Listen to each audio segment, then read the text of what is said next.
Blinking lights by the keeper.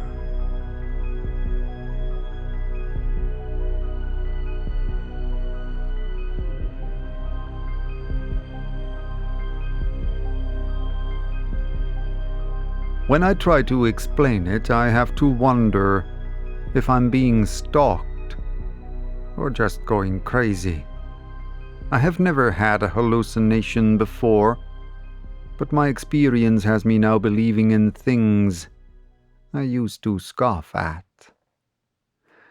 This all started last October during my drive through northern Connecticut. I was returning home from visiting my brother, who had been dealing with some unresolved trauma.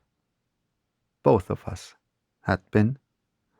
My visit had dragged on longer than I intended, and by the time I was on the road it was almost midnight. I had a 7-hour drive that would take me meandering through the scenic countryside. I had been traversing past old towns for about an hour when a deep fog rolled in. This was not unusual for this time of year, so I didn't initially think much of it. I slowed my car down to a safer speed, about 30 miles per hour. The thickness of the fog was demanding on my eyesight, forcing me to lean forward in my seat as I attempted to peer through the obscured ambience. At last I began to see more than just the dispersed water, but my heart dropped. Through the canopy of mist, I saw the tree trunks. They were gnarled and twisted in an inexplicable manner, like an AI tried to render a scene of nature but phoned it in halfway through. I shook my head violently, attempting to convince myself that I must be getting tired. But the trees became no less surreal. The changing of the sky arrested my bewilderment and forcefully exchanged it with shock. Below the shimmering black rays of sunlight, which began to part the fog beneath them, a being floated.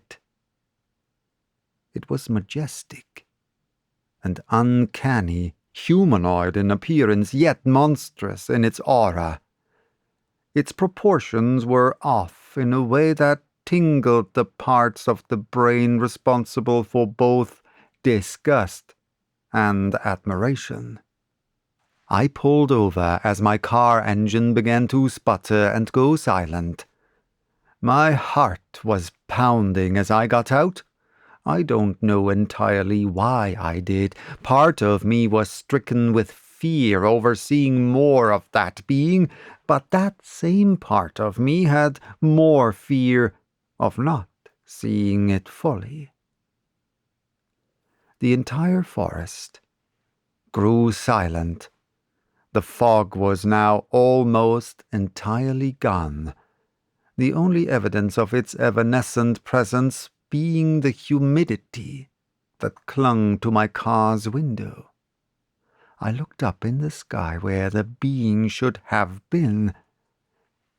What I saw buckled me to my knees.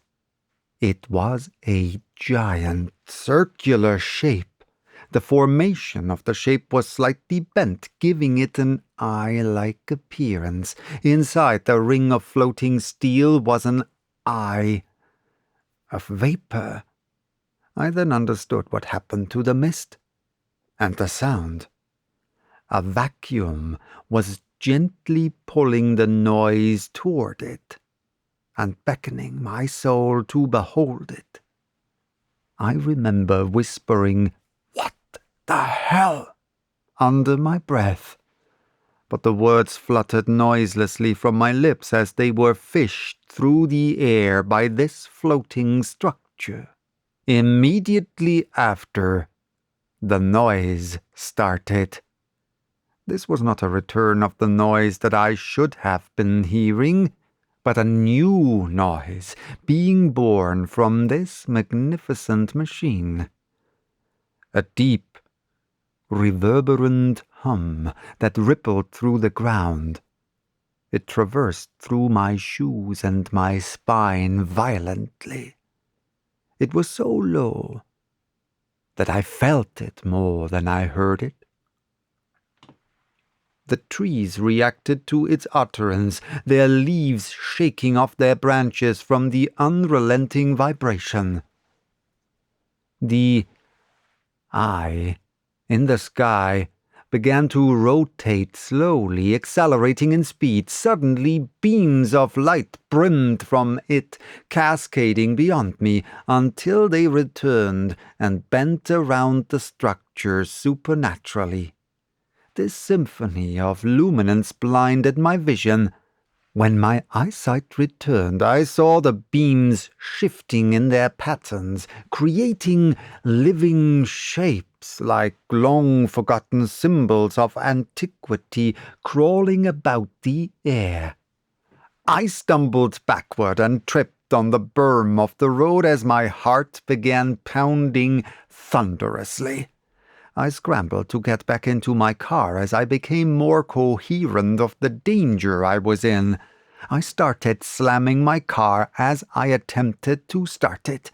Had the vacuum not pilfering the sound, I think I would have gone deaf from my car horn with how hard I was slamming it. Finally, the car started, but I was not in control. The colors of the light on my dashboard began to warble and form similar shapes to those in the air. I began shaking in fear and frustration as I felt my entire world was glitching. I then heard a whisper that both soothed and terrified me. It wasn't in my ears. It was inside of my skull, like someone had spoken directly into my soul. A single, fragmented word. Found. The slamming on my steering wheel ceased as I was gripped by fear. The hum around me turned into a rhythmic thudding, like a creature was taking enormous footsteps somewhere deep within the earth. The slamming on my steering wheel ceased as I was gripped by fear. The hum around me turned into a rhythmic thudding, like a creature was taking enormous footsteps somewhere deep within the earth. The eye above me stricted, and all the beams of light receded into it in a sharp snap.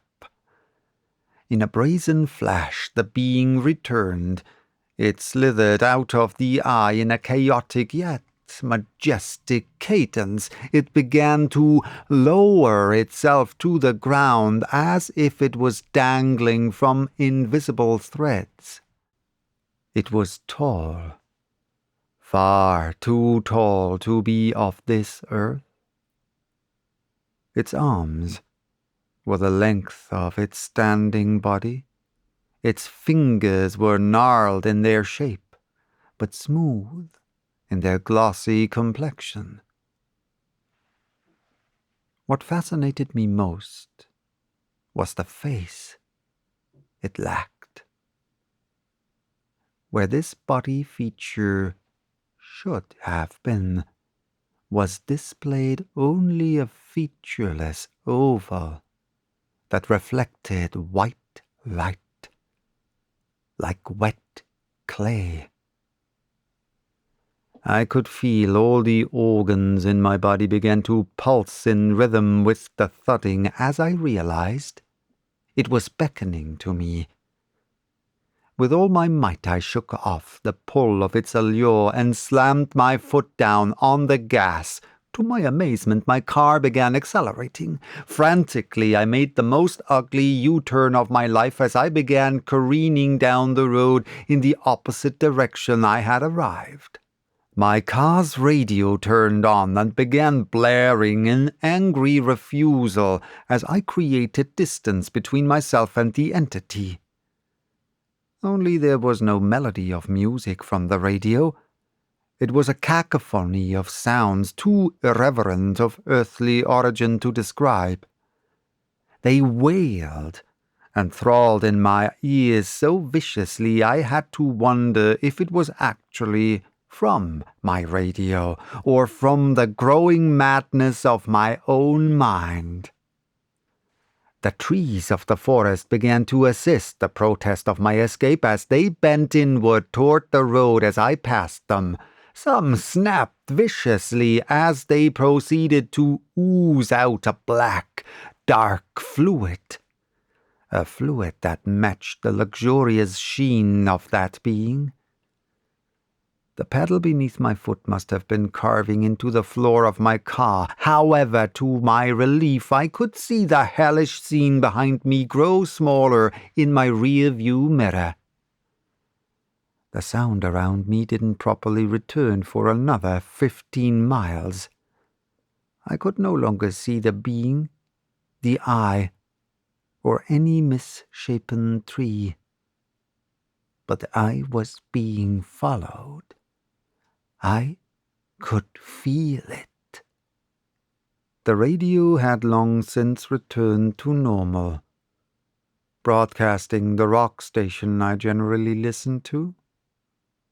Despite this return to normal, I was shaking. My nerves were a wreck, and I was desperately trying to process what I had seen and why, despite being so shaken by it. I wanted to see it again.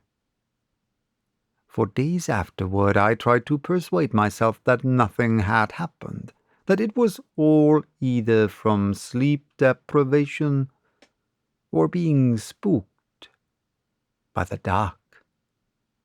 Any rationalization sounded better than admitting it could have been something vast, intelligent, and looking for me. I had almost fooled myself into this facade of security, but a week later, that faith was shaken. As I walked my dog, something I do most nights before going to bed, I was wrestling with a sense of melancholy I couldn't quite put into words. My reflection was shuttered when I noticed white clouds swirling above my house in a circular pattern.